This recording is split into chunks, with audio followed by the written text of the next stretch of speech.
Alright, so welcome back. In today's video, we're going to be working on this BL2.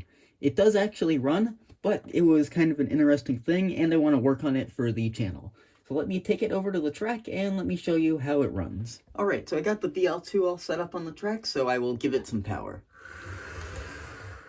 Which, again, it runs perfectly fine, although it is a little bit noisy, which is mostly what I want to work on. And the light could use some adjusting, so it could be brighter. So, let's get to work on the thing. So, to get to work on it, I have just taken the shell off before, so it is kind of difficult at times.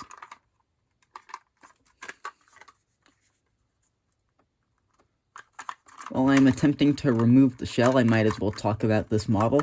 I got it for free in a lot quite some time ago. It's just been sitting mostly because I did not trust these traction tires. And since in the last video, I got new traction tires for most of my models, I can get to work on this thing. So immediately, I'm seeing that this light is going to be kind of interesting thing to get working better. So I don't know. I might just leave the light alone and not worry about that. But for now, I think what I'm going to do is just work on the front truck for the time being. It probably won't need all that much. I mentioned it in the video, but I am pretty sure I'm the first owner of this thing to actually run it. My bit might be a bit too big for this.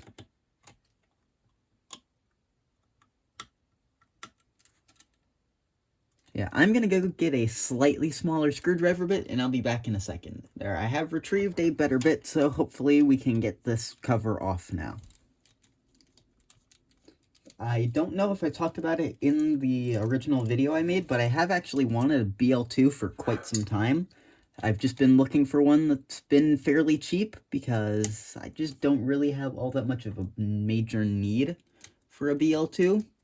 So I just found this in that one lot, and decided that it's something that I absolutely needed, so I ended up with it, instead of it ending up in the trash, which is always good. I will also note that there is just a little bit of rust on here. I'm not going to worry about that too much, because the rest of this plate is clean. And considering the fact I don't see too much in here, all I'm going to do is just give this a little bit of fresh oil. I'll work it in just a little bit. But again, if you don't notice this, these wheels are just about spotless. So I'm not going to even have to clean off the wheels. I'm really curious to see what the truck in there will look like. I did open up the other switcher from this lot, which was also in the exact same condition quite a while ago, and I don't actually remember how clean it was in there. I do remember that the video is kind of short, so it must not have been all that bad. I'll probably have to go rewatch it after I film this. I'll see if I can actually get the screw in here. We've also just had this random nut fall off. I don't know what that goes to, but once we get this plate back on, I'm going to have to take a look at that.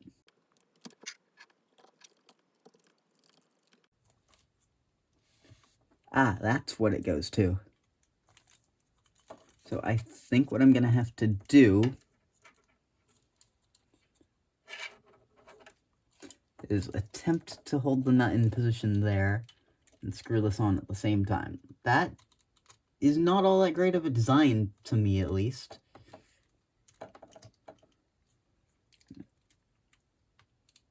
So there, I think that should be in place. It's odd. I've never worked on one of these before, if you couldn't tell. This is an AHM Tempo, I don't think I've mentioned. So now I think I've got to figure out how this motor comes apart. The commutator on here, let's see if it'll focus, doesn't actually look all that bad. It could probably use a cleaning, so before we get into anything, I'll probably work on that.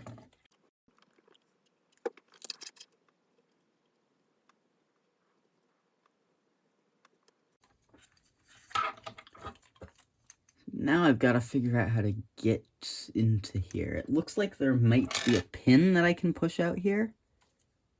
I think that's what that is.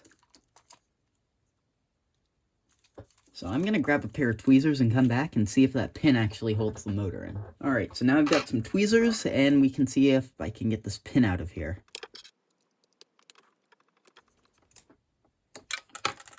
to not fling it all over the place. But I think what this means... Odd.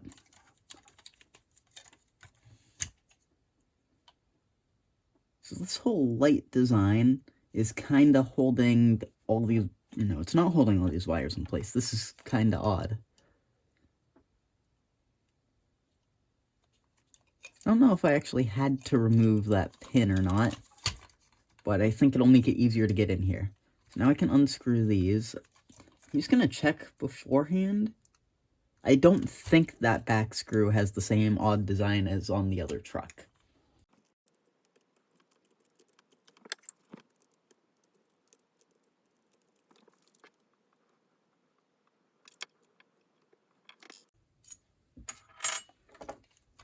So there we go. And this does not look all that overly complicated. It reminds me a lot of the, what was it, the Rivarossi E8 that I worked on a little while ago. Let's see if I can pull all these gears out of here. Might be easier for me to, use the tweezers that I have.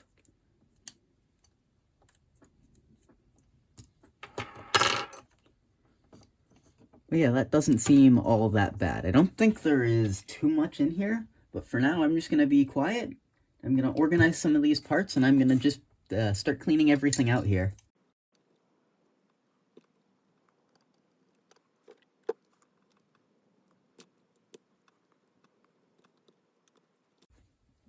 I think my suspicion of it being pretty clean is correct.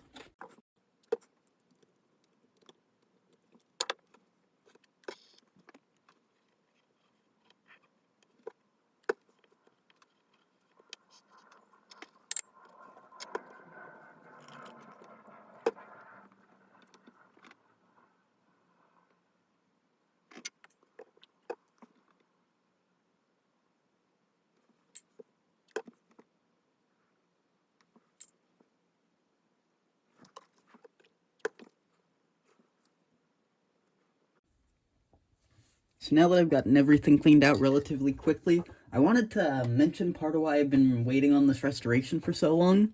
It is these traction tires. So these things use traction tires, which I'm going to try and remove here without potentially injuring myself. If I can even get them off. Yeah, I'm going to try and get these things off, but this is what I was waiting on. These traction tires are kind of dry. So I'll get them off and show you. Alright, so there. And as I talked about in my last video, this is exactly why I was waiting. These tires have dry rotted, which means the rubber has basically dried out over a period of time. And since this is such an old model, and it's never been used, these are likely the original traction tires, which, believe it or not, do look pretty pristine. But if I just try and stretch it, it breaks. This is not what good rubber should do, and that's why I was waiting on this. And if you remember in the last video, and I'll just throw these scraps aside for now. If you remember in the last video, I got these bands. So I'm going to take a few of these out, and I'm going to put these on the engine. And I'll clean up my desk, and I will return and start by putting these traction tires on. Alright, so now I can get to work on these and start by putting the traction tires on. Then we can give the thing some fresh oil and put it all back together.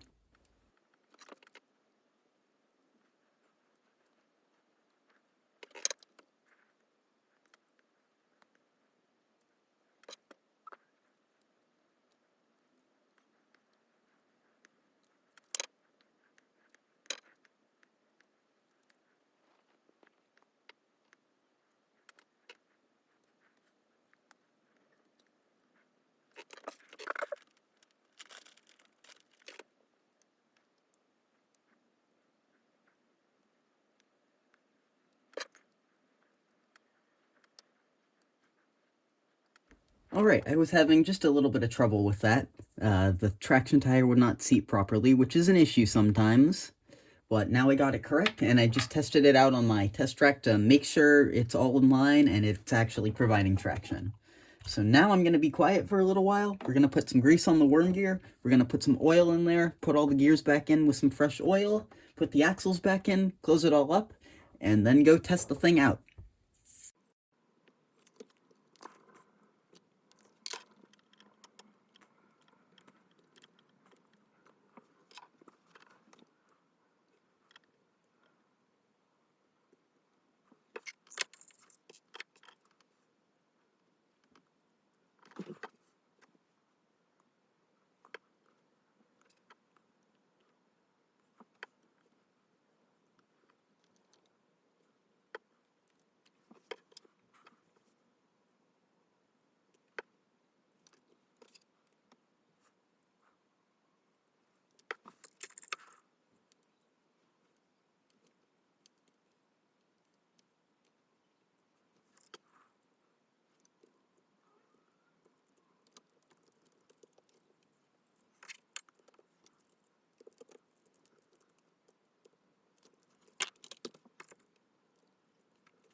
Alright, so I'm back. Off camera, I just put that one little metal bar back in because that was causing me many issues. And I just washed my hands so I won't get any oil on the shell, which we can now prop back onto here. Hopefully. I will say, the shell design is kind of annoying. It's a pain to take on and off from the 1 or 2 times before I've done it. So there, now we can go take this thing over to the track and see how it runs. Alright, so I got the BL2 set up on the track, so let's see how it runs now. It's definitely better.